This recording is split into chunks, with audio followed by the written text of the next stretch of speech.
رب اشرح لي صدري ويسر لي أمري واحلل عقدة من لساني يفقه قولي سبحانك لا علم لنا إلا ما علمتنا إنك أنت العليم الحكيم اللهم علمنا ما ينفعنا وانفعنا بما علمتنا وزدنا علما. إخواني الكرام، دستورنا القرآن.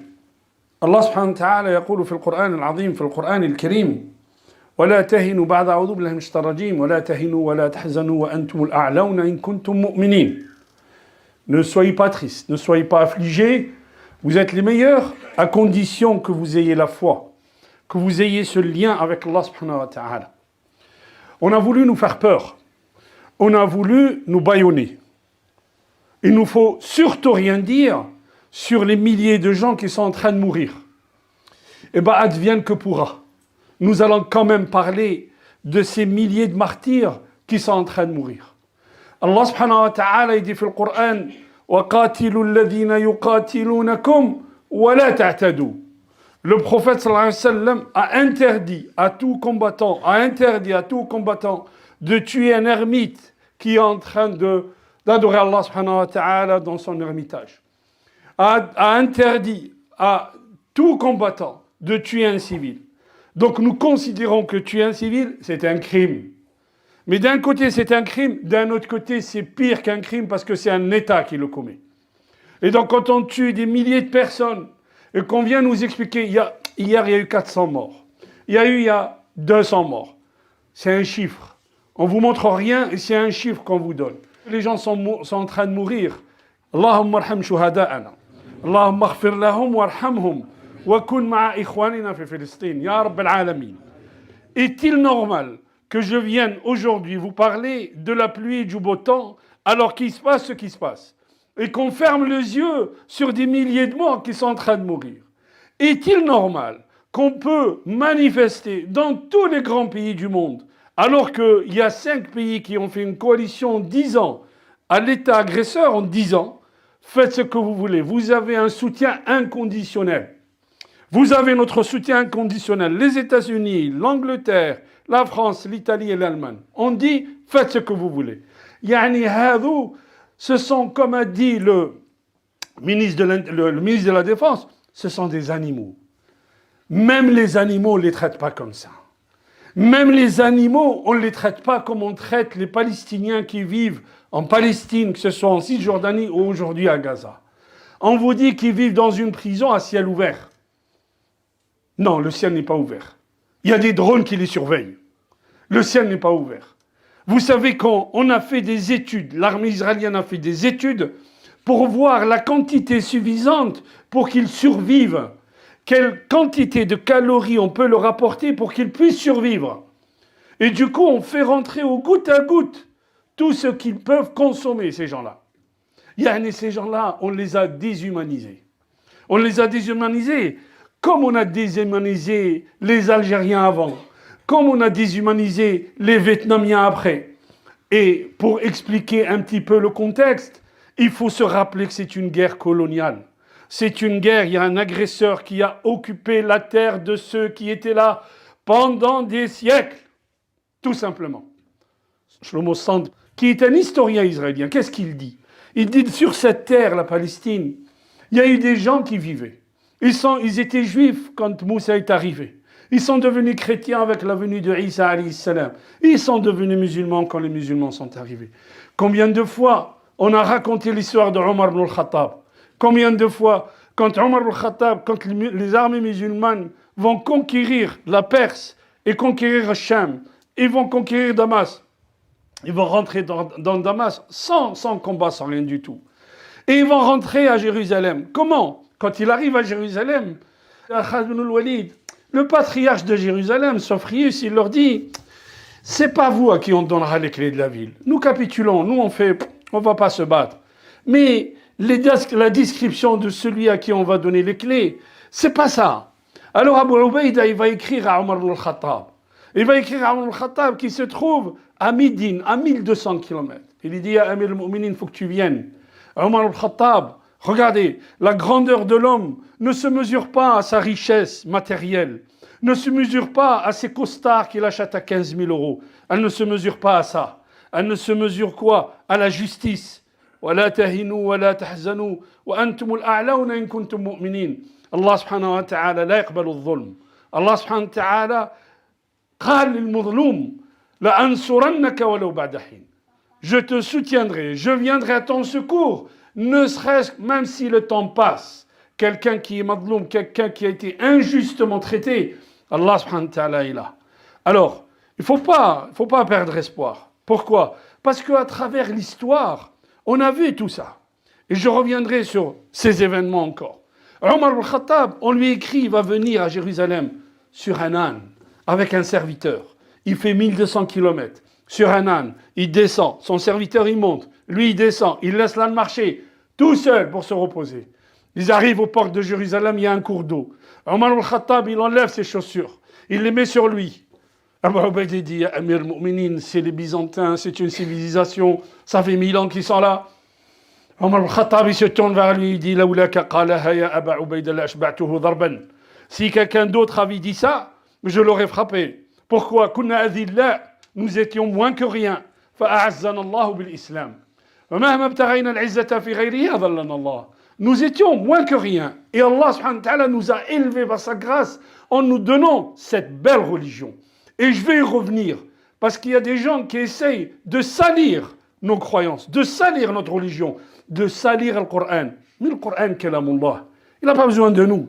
C'est Allah, c'est Allah qui va protéger le Coran.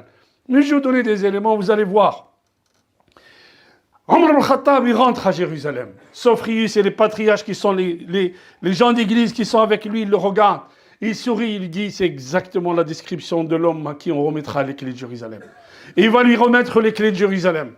Et Omar al-Khattab va signer un pacte avec les habitants d'Ilia, les habitants de Jérusalem, comme quoi personne ne pourra les agresser, personne ne pourra les inquiéter dans leur culte, et qui pourront pratiquer leur culte à Jérusalem tant que les musulmans sont là, ils vont les protéger. Certains nous disent, les juifs et les chrétiens, quand ils vivaient chez les musulmans, ils étaient comme des dhimmi. Dhimmi, ça veut dire une classe sociale inférieure. Dhimmi veut dire protégé. Que tu le veuilles ou non, relis l'arabe. Si tu ne parles pas l'arabe, viens, on t'apprend. L'arabe dhimmi, ahlul dhimma, ce sont des gens protégés qui ne pouvaient pas faire la guerre pour protéger l'État, mais le fait de ne pas faire la guerre, alors que le musulman était obligé de faire la guerre si l'État se faisait attaquer, il payait un impôt. Mais le musulman payait zakat. Alors de quoi tu nous parles? Il y a une étude qui a été faite à Aix-en-Provence il n'y a pas longtemps sur Ahlul Millah, les dhimmi, pendant l'Empire ottoman. Pendant l'Empire ottoman, il y avait des chrétiens, il y avait des juifs, il y avait des orthodoxes, et chacun avait son tribunal, son jugement. Il choisissait d'aller voir les juges de sa communauté. Et beaucoup choisissaient quoi? Le juge musulman, qui traitait entre les gens. Alors on va revenir. Omar al-Khattab, il rentre, il fait Ma'ahadat Ilia. Le patriarche de Jérusalem aujourd'hui, le père de Jérusalem, il dit, vous les musulmans, qui signez des accords de paix sur les gens qui ont volé la terre, vous trahissez le pacte d'Omar. Vous trahissez simplement le pacte d'Omar.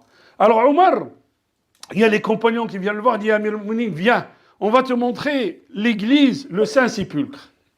C'est quoi le Saint-Sépulcre? Ce qu'on appelle en arabe al-Qiyama, Kanisat al-Qiyama. Le Saint-Sépulcre, on pense que Jésus, Isa alayhi salam, a été mis là après sa crucifixion, ça c'est la croyance chrétienne, et qu'il a disparu après. On dit qu'il est monté au ciel. Donc il y a un rocher là, que les chrétiens vont voir et vont prier là-bas. Mais vous savez que les chrétiens sont divisés aussi, comme nous, sont divisés, comme Banu Israël. Ils sont divisés. Donc, il fallait organiser la venue des chrétiens dans ce lieu-là, parce que c'est un lieu sacré. Et d'ailleurs, on vous dit, quand il y a eu les croisades, pourquoi il y a eu les croisades? Parce que le calife fatimide, les Fatimides, avaient empêché les chrétiens d'aller au Saint-Sépulcre. Alors, on va utiliser ça pour monter des hordes de gens qui vont marcher sur Jérusalem pour chasser les infidèles de Jérusalem. Ça vient après. Omar al-Khattab, il rentre au Saint-Sépulcre, il regarde les icônes, il regarde. Fiha shirkiyat ou là là, fiha shirkiyat. Et il y a des gens, des sahaba, des compagnons qui lui disent, maintenant c'est l'heure de la prière, on va faire la prière ici. Il leur dit non, pour que les gens ne viennent pas après moi en disant Omar il a fait la prière ici, nous on va faire la prière ici. Lana masjiduna, wa lahum masjiduhum. Et il va chercher le masjid al-Aqsa. Il dit au patriarche, le masjid al-Aqsa, la coupole que vous voyez dorée, elle n'est pas encore dorée, parce qu'elle est dorée par Abdul-Malik ibn Marwan, par les Omeyyades. Qui va garder ça? Vous savez, on en parle encore aujourd'hui. Qui a doré la coupole, Qubat al-Sakhra, de là où le prophète sallallahu alayhi wa sallam est monté au ciel? C'est les Omeyyades. Donc à l'époque, Omar ibn Khattab, il n'y a pas ça. Il demande alors au patriarche Sophronius, où est-ce qu'il est le masjid al-Aqsa? Il dit, je ne sais pas. Et Omar ibn Khattab dit, c'est pas normal que tu ne saches pas. Il va voir, c'était un endroit de détritus. Omar ibn Khattab, il va se déployer à nettoyer l'endroit. Et il va faire ce qu'on appelle aujourd'hui Masjid Omar. Donc on a raconté tout ça dans un autre cours, dans un autre dars. On a raconté tout ça, je ne vais pas m'étaler. On va mettre Masjid Omar. Et il y aura Ha'it al-Buraq. Vous savez ce que c'est Ha'it al-Buraq? Ce que les Juifs ils disent, c'est l'endroit où c'est le temple, le seul reste du temple de Salomon. Et donc c'est le mur de lamentation pour les Juifs, Ha'it al-Buraq pour nous. Là, dans Ha'it al-Buraq, il y a une grande esplanade aujourd'hui. Avant la grande esplanade, il y avait des habitations. Vous savez comment on appelait cet endroit-là? Bab al-Maghariba. C'est là où Salah ad-Din a donné à Sidi Boumediene qui est venu du Maghreb avec 10 000 combattants. Il n'est pas venu pour combattre. Il est venu pour aller au Hajj. Quand il arrive là, il voit que Salah ad-Din a préparé une bataille contre les croisés. Et qu'est-ce qu'il va faire? Il se tourne, il leur dit, cette année, il n'y a pas de Hajj. On va rester là. Et Salah ad-Din, il va leur donner l'endroit le plus stratégique, le plus difficile à défendre. Et quand ils le défendent, mais d'une manière, mais alors héroïque, il va leur donner le quartier va s'appeler Bab al-Maghariba. En 67, quand Israël va attaquer l'Égypte, va attaquer le Golan, va attaquer le Liban, va attaquer la Jordanie, ils vont prendre la Cisjordanie. Cette Cisjordanie qui était attribuée initialement à qui? Aux Palestiniens. Alors je vais revenir sur ça. Et donc, on va raser les habitations qui sont là et on va faire une grande esplanade. Mais je vais revenir sur ce qui se passe aujourd'hui. Beaucoup de médias, alors vous avez vu, Allah subhanahu wa ta'ala, quand il nous parle, fait le Coran, il parle de Pharaon. Et combien de fois on a parlé de Pharaon? Combien de fois on a parlé de Moussa alayhi salam quand il dit Rabbi shrah li sadri wa yassir li amri wahlul 'uqdatan min lisani? Parce qu'il va rencontrer un tyran. Il va rencontrer un tyran. Et le tyran lui dit tu es né qu'un sorcier. Alors on va ramener les sorciers pour te contrecarrer. Et qu'est-ce qu'il dit Allah subhanahu wa ta'ala sur Taha? Qu'est-ce qu'il dit Allah subhanahu wa ta'ala fait le Coran. Fajma'u kaydakum wa atu saffa. Écoutez bien.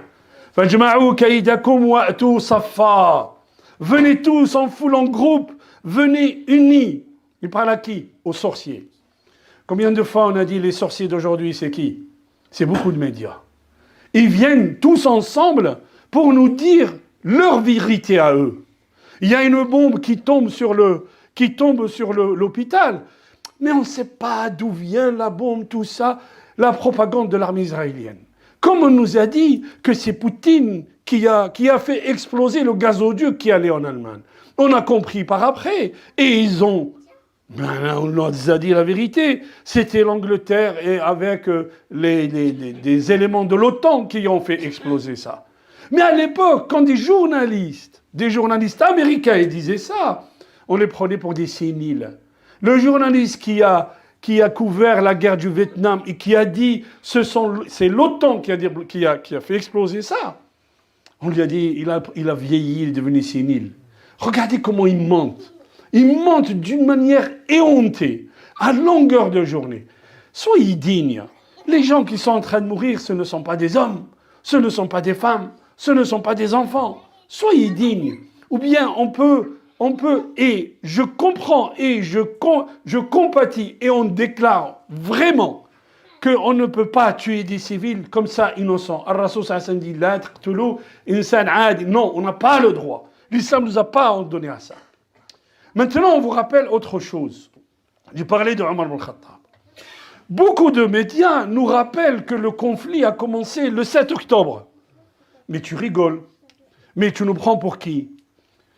Premièrement, soit c'est politique qui font cette politique. Ils ne connaissent pas l'histoire, et c'est grave d'être dirigeant d'un pays et ne pas connaître l'histoire. Soit vous connaissez l'histoire et vous mentez sciemment. Et c'est encore plus grave, parce que vous êtes des menteurs, vous mentez au peuple. Et quelle est la bataille aujourd'hui? La bataille de l'opinion. On essaye de détourner les gens de la vérité. Or, les gens, ils savent. Dans les pays que je vous ai cités tout à l'heure, on peut faire des manifs. On a fait une grande manifestation à Genève, à New York. On fait des grandes manifestations en Europe. En France, c'est interdit. En France, c'est interdit. Combien? 100 personnes au Vieux-Port, 135 € d'amende. Tu vois un drapeau palestinien, allez, rentre chez toi, 135 € d'amende et on va te poursuivre. Vas-y, poursuis-nous. Nos frères sont en train de mourir. Mais on dira la vérité. On dira la vérité. Ce conflit n'a pas commencé le 7 octobre. Ce conflit, c'est depuis 48, depuis la création de l'État d'Israël. Attendez. 48, c'est l'aboutissement d'un mouvement. C'est le narratif sioniste qui va vous dire ce que je vais vous dire là maintenant. La nation, l'idée sioniste a commencé quand? En 1897. Tenez bien, 1897. Plus de 120 ans. 125 ans. 1897. Qu'est-ce qui s'est passé? Il y avait une affaire en France. L'affaire Dreyfus.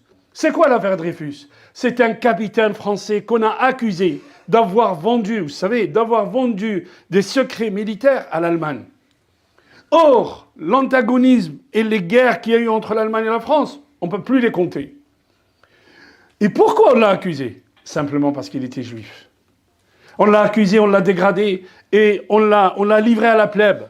Et c'était, mais alors il fallait voir, en France, il y avait une campagne d'antisémitisme extraordinaire. Vivait à cette époque-là quelqu'un qui s'appelait Theodor Herzl, qui était juif et qui disait « Jamais on ne sera tranquille en Europe, jamais. Jamais on ne sera tranquille si on n'a pas un foyer pour les juifs. » L'idée a commencé à cette époque déjà. Et on a pensé à d'autres pays où installer la communauté juive. Mais l'idée est venue sur la Palestine et Theodor Herzl, il va proposer des millions, parce qu'il est allé voir des juifs américains très riches, pour donner, on va créer même un fonds pour faire venir les juifs, en Palestine. Il va demander ça à Sultan Abdelhamid. Et Sultan Abdelhamid refuse. Et d'ailleurs, il va être assassiné, le Sultan Abdelhamid. Je passe l'histoire, parce qu'on l'a raconté dans d'autres... Je passe l'histoire, Weizmann, en 1917, avec l'acétone, et Balfour qui donne une promesse qu'il y aura un foyer juif, et l'agence juive qui négocie avec les nazis pour faire partir 60 000 juifs en Palestine. Tout ça, on a rasé? Tout ça, on ne le dit pas? Mais il faut dire la vérité. Comment on fait venir des gens d'Ukraine, de Pologne, des États-Unis, et on leur dit, c'est votre terre, ils vont s'installer, et on les protège, on met l'armée pour les protéger. Et quand les gens se révoltent, ah, terroristes. Alors, cet État a été créé parce qu'il y avait un antisémitisme en Europe que vous ne pouvez pas imaginer. Ça a commencé très tôt, vous savez. Ça a commencé très tôt. On vous dit en 1245, retenez cette date. Il y a eu ce qu'on appelle le Concile de Latran. Le Concile de Latran, c'est une réunion d'ecclésiastiques qui décide sur le dogme et tout. On a décidé de différencier les juifs dans la société européenne. Et donc, on va leur donner ce qu'on appelle la rouelle. Vous savez ce que c'est la rouelle? C'est une roue qu'ils vont mettre sur leurs habits. Une roue de couleur jaune, parce que c'est la couleur du diable. Et Louis IX, il va appliquer ça. Il va mettre aux Juifs une rouelle. En France, c'était en France. En Angleterre, ils vont adopter autre chose. Mais on va différencier les Juifs. Et à chaque fois, la peste en 1340, on va l'attribuer. C'était les Juifs qui mettaient du poison dans les puits. À chaque fois, on courait après eux pour les brûler vifs. On les mettait au bûcher. Et les Juifs sont condamnés à l'exil. Ils doivent quitter ces endroits-là. Alors beaucoup, quand on a vidé la France, vont partir soit en Europe de l'Est. Beaucoup vont partir chez les musulmans. Alors quand on nous parle à nous en disant les musulmans sont antisémites, revois l'histoire, frère. Revois l'histoire et tu vas voir où les juifs se sont développés. Allez sur Internet et cherchez l'école de l'Alliance. L'école de l'Alliance, c'est une école juive dans laquelle les juifs apprennent à leurs enfants, bien sûr, la religion juive, mais aussi autre chose, le français, l'anglais, les mathématiques, les sciences. Ils apprennent tout ça. Où est-ce qu'elle s'est développée? Elle s'est développée de Marrakech à Bagdad. Elle s'est développée de Marrakech à Bagdad. Maïmonide, un des plus grands savants juifs, qui a écrit le Guide des égarés, dès qu'il a senti le roussi en Andalousie, il a quitté l'Andalousie. Parce qu'il voyait qu'on allait soit les persécuter, soit les tuer, soit les persécuter, soit les exiler. Qu'est-ce qu'il fait? Il quitte l'Andalousie, il quitte Cordoue, il va à Fès, au Maroc. Il ne reste pas longtemps à Fès. Et après, il va s'installer où? En Égypte. Il va devenir le médecin préféré de Saladin, de Salah ad-Din. Tu viens nous parler de l'antisémitisme musulman? Où tu as vu ça? Allah subhanahu wa ta'ala في القرآن سماهم أهل الكتاب. Allah subhanahu wa ta'ala dans le Coran il nous dit وَلَا تُجَادِلُوا أَهْلَ الْكِتَابِ إِلَّا بِالَّتِي هِيَ أَحْسَنُ. Vous avez créé un problème. Et aujourd'hui, il y a un antagonisme entre les musulmans qui soutiennent les Palestiniens qui ont été sortis de leur terre contre l'antité-sioniste. Et d'ailleurs, l'antité-sioniste, il y a des juifs qui se réfèrent à ça. Et je comprends. Mais combien de personnes, combien de juifs sont contre cet État qui a été créé par une entité qui n'était même pas religieuse? Theodor Herzl, dont je vous parlais, n'était même pas religieux. C'était un politique. David Wise, qui est aux États-Unis et qui a 1 million d'adeptes, il dit ce qu'ils ont fait, c'est contraire aux préceptes de la Torah. Dans la Torah, c'est écrit que nous avons fait des péchés et que Dieu a écrit que nous serons exilés, que nous serons éparpillés sur terre. وَقُلْنَا مِنْ بَعْدِهَا لِبَنِي إِسْرَائِيلَ اسْكُنُوا الْأَرْضَ. قال العلماء قلنا من بعدها بعد فرعون اسكنوا الأرض يعني vous allez être dispersés sur terre. En fait, le texte de la Torah correspond exactement au texte qu'il y a dans le Coran. فَإِذَا جَاءَ وَعْدُ الْآخِرَةِ جِئْنَا بِكُمْ لَفِيفًا. Quand il y a eu les croisades, en 1095, Urbain II à Clermont-Ferrand, il déclare les croisades pour aller chasser les païens, chasser les infidèles à Jérusalem, les chasser de Jérusalem pour qu'on reprenne notre terre. C'est comme ça qu'on disait. Il y avait un prédicateur. Et regardez, en fait, quand vous lisez, quand vous regardez les médias, il s'adresse à la mémoire atavique de la société. Et c'est pour ça que, en tant que musulman, vous devez apprendre l'histoire, apprendre à vos enfants une autre langue. Vous devez vous informer sur d'autres chaînes que ces chaînes-là qui nous disent leur vérité à eux. Regardez les chaînes américaines ou les chaînes anglaises ou même les chaînes israéliennes. Les chaînes israéliennes disent des choses que tu ne peux pas dire ici en France. Mais je ne sais pas, moi, on est gouverné par qui? Par Benjamin Netanyahou. Et lui qui est critiqué même chez lui. Même chez lui, il est critiqué. Parce qu'il mène le pays quoi? Vers le désastre. Et vous nous demandez de ne pas parler? La ilaha illallah. Mais bien sûr qu'on parle. Mais bien sûr qu'on parle. Mais bien sûr qu'on parle pour les opprimés. Qui parle pour eux, ces opprimés-là? En 1095, je vous ai dit, Urbain II déclare la croisade, la première croisade. Eh bien, il y a quelqu'un, c'était un prédicateur, qui s'appelle Pierre l'Ermite. Qu'est-ce qu'il leur dit? Pourquoi aller chasser les infidèles à 5000 km? Ils sont là, les infidèles. Le peuple déicide. Qui a dit le peuple déicide? Nous, les musulmans. Qui a dit ça? C'est pas l'Église. Et alors, qu'est-ce qu'ils font? Eh bien, on va s'attaquer aux Juifs. Et on va les brûler vifs.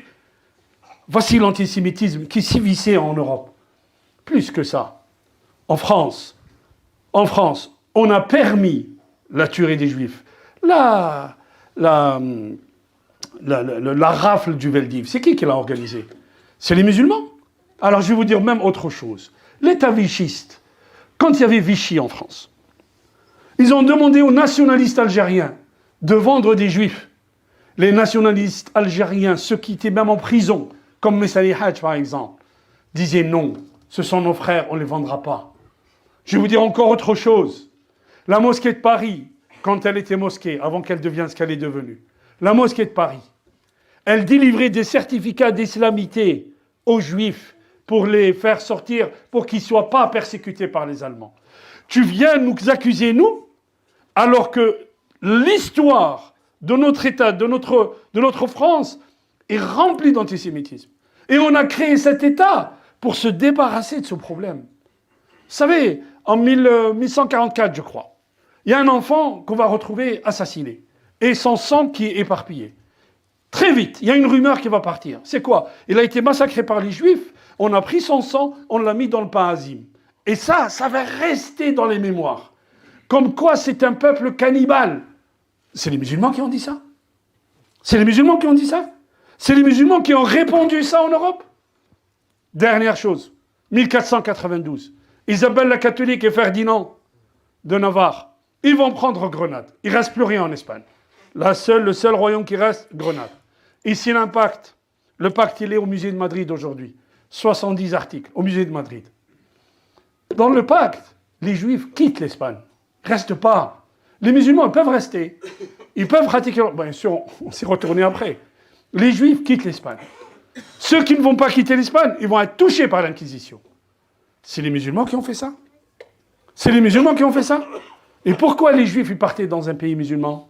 Alors expliquez-nous. Pourquoi les juifs se retrouvent au Maroc, se retrouvent en Algérie, se retrouvent en Tunisie, se retrouvent à Constantinople, se retrouvent en Égypte, et dans chaque pays, il y avait Harat al-Yahoud.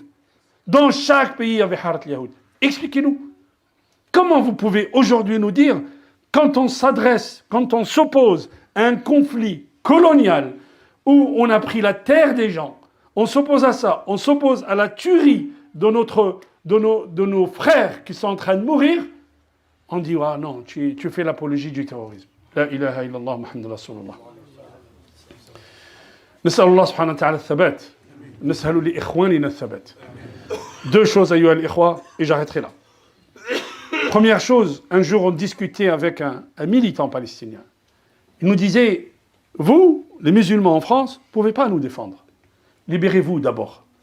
Libérez-vous d'abord, vous, ensuite parlez de nous. Ensuite, vous pouvez nous défendre. Les gens, ils viennent te dire, on est allé à un tel mosquée, le gars, il leur dit, faut pas ramener le conflit ici. Mais tu vis où, toi? Tu vis où? Toi qui parles aux gens, tu vis où? Le conflit, déjà là. On n'en parle que de ça dans les médias. Et toi, tu dis, quand tu montes sur le mimbar, faut pas parler de ça? Non, non, on parle. Et on défend la veuve et l'orphelin. On défend les opprimés. Et ne détournez pas les choses. Et Sahara, il tourne les choses. Ne détournez pas les choses. Deuxième chose. Hier, j'ai reçu un message.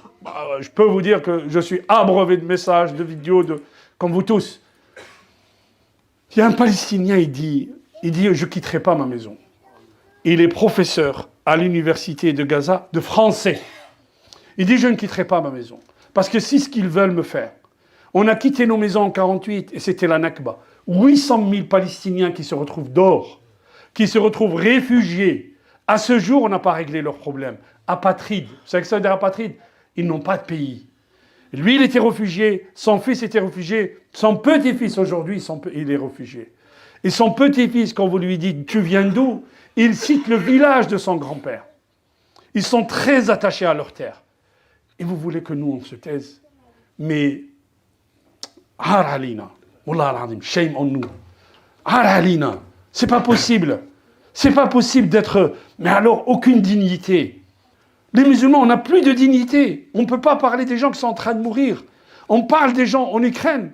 On nous montre des femmes ukrainiennes qui fabriquent des bombes parce que l'autre, il les a attaquées. Et donc, on va faire valoir le droit international contre Poutine. Et il ne peut plus se déplacer dans le monde parce qu'il peut se faire arrêter.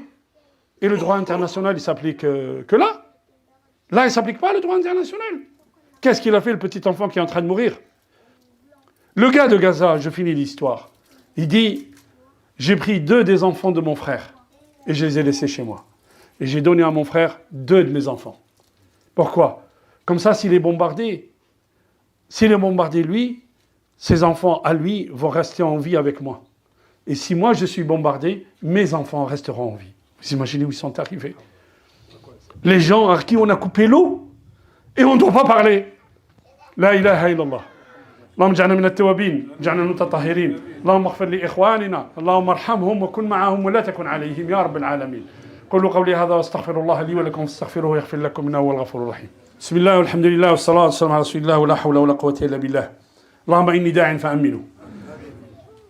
اللهم يا رب العالمين يا رافع السماء بغير عمد، اللهم انصر إخواننا في فلسطين يا رب العالمين. اللهم كن معهم ولا تكن عليهم، اللهم ثبتهم يا رب، اللهم ارحم شهدائهم، اللهم ارحم شهدائهم، اللهم كن معهم ولا تكن عليهم يا رب العالمين. اللهم ارحم شهدائهم وثبتهم وانصرهم يا رب العالمين، واجعلنا من أنصارهم يا رب العالمين. يا الله يا الله يا ذا الجلال والإكرام. من غيرك يا الله. On n'a personne d'autre à part Allah subhanahu wa ta'ala. Alors le minimum, أيها الإخوة, le minimum, faites du dua. وذلك أضعف الإيمان. Le minimum, faites du dua. Le minimum, arrêtez de consommer. Arrêtez de consommer. Les marques vous disent clairement que moi je soutiens les colonies, ces colonies, des gens qui viennent d'ailleurs pour s'installer sur la terre des Palestiniens. Arrêtez de consommer la ilaha illallah. Wallah, si les musulmans ils arrêtent de consommer, vous allez voir la crise économique qu'on va créer dans le pays. Mais nous, on fait... du moment que ça ne me touche pas, moi je dis rien, je travaille, je mange des bananes et des yaourts. Salam alaikum. اللهم اغفر لنا وارحمنا واهدنا واهد بنا واجعلنا سبيل المهتدى. اللهم أرنا الحق حقا وارزقنا اتباعه وأرنا الباطل باطلا وارزقنا اجتنابه. اللهم اهدنا فيمن هديت وعافنا فيمن عافيت وتولنا فيمن توليت.